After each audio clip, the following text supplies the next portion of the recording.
Hi, I'm Dr. Rick Fitzgibbons. Welcome to the chapter on selfishness in children. I need to tell you that the most common cause of excessive anger that we treat in children and in teenagers and in young adults does not arise from hurts in the family or hurts with peers. The most common cause of anger that we treat arises from selfishness in children. We have a culture that's really given in to profound selfishness. There's a very important book that I'd recommend that every family have in their home.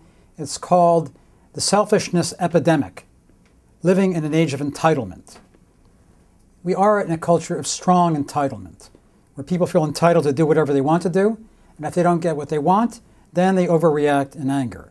I'd like to read to you a comment about this issue by the blessed John Paul II.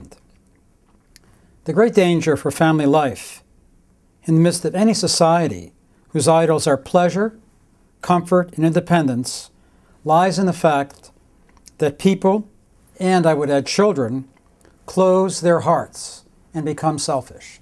So this is what happens when a child becomes selfish, just like when a spouse becomes selfish. You begin to close your heart to others. You begin to turn in upon yourself. You begin to think of only yourself. You become angry, irritable, when you're asked to do a chore or to sacrifice yourself for the family. And so it really wounds the personality very deeply. Selfishness is one of the major blocks to developing a healthy personality in childhood, into adolescence, and finally adult life. In our marriages, in our families, it's very important that we fight against selfishness ourselves so we don't model it for our children. Secondly, it's important that we not be permissive parents, as are so many parents today, and that we correct selfishness when we see it. It's probably the single major weakness I've corrected in my three daughters, and in myself for that matter.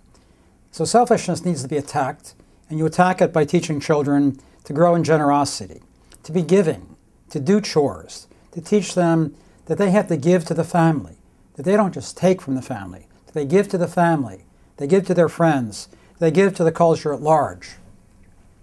Also, growth in the virtue of love, charity, helps a person grow to overcome selfishness.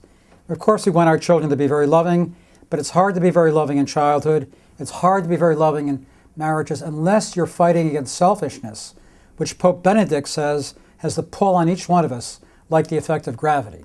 Fortunately, growing in virtues, generosity, self-denial, if we incorporate them in our own lives as parents, model them, and teach them, we can protect our children from the very harmful effects of selfishness upon them.